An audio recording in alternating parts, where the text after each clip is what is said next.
Welcome to the Jedi Ranger. I'm John Barry 555, and in today's video I'm continuing my series of MASH retro reviews with Season 3, Episode 21, Big Mac. So the premise of this episode is that General Douglas MacArthur is going to be visiting the 477 for an inspection. And most of the hijinks of the episode is the camp preparing. Frank is burning books because he apparently doesn't want the 477 to look bad. And I mean like classic books. So, Frank is being his over-paranoid, controlling, over-perfecting self. And also, MacArthur is a general.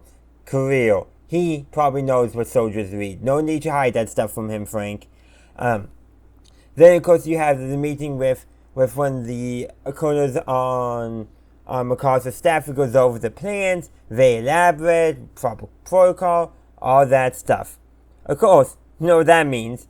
At the end of the episode, when MacArthur finally arrives, he just drives right on through, no stopping, barely salutes the gathered men and women, nurses, doctors, helmsmen of the 477.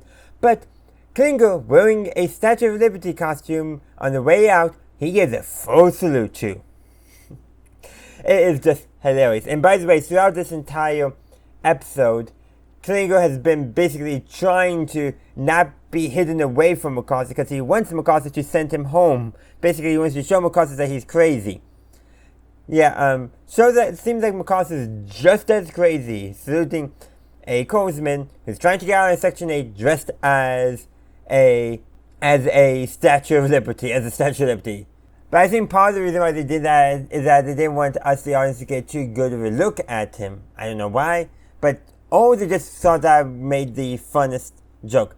They even have a rehearsal scene where they have Radar dressed up as MacArthur, then the 477's own MPs riding in on bicycles, and then right after that is actually when MacArthur arrives and drives right on by.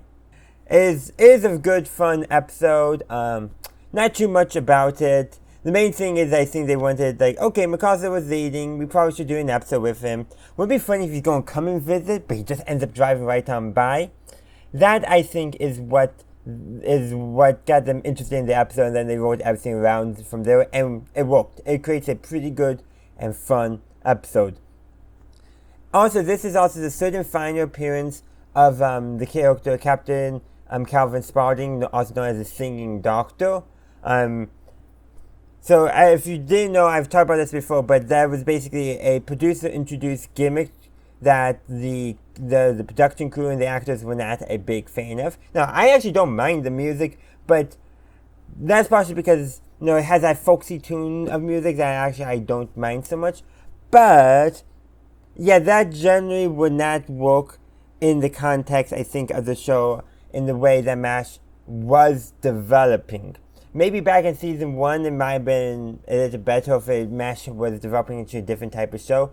But the kind of show that MASH became makes sense. That it didn't work out and creatively. And also, whenever you have corporate executives pushing something, it never generally turns out well. And generally will receive some pushback anyhow. There's also historical inaccuracy as well because in the episode, Margaret claims that her father and MacArthur fought the Hucks together with the Philippines after World War II. That's not possible on two fronts. According to the MASH wiki, it's because MacArthur was actually in Japan during that time period, and two, it was actually done by the fighting against the Hucks in the Philippines, and I actually did read a little more about them, but it was done by the Philippine police force, the constabulary there, not by U.S. forces directly. Did they assist? Yes. Was the CIA involved? Oh, certainly they were. But technically speaking, the U.S. military did not directly participate in that fight. It's a real little quirk of the history, and MASH got it wrong, but the wiki article only talks about where MacArthur was, not the U.S. forces' involvement in it. But I just had to share that from my own little bit of additional research. But that's where I'm going to end this review. I would love to hear your thoughts in the comment section down below. Thank you for watching my video. I do hope you enjoyed it. If you did, please be sure to give this video a like and share. Also, consider subscribing to my channel to stay up to date on all my latest content. In the meantime, thank you for watching, and as always, have a good day, a good night, wherever you are. May the Force be with you, always.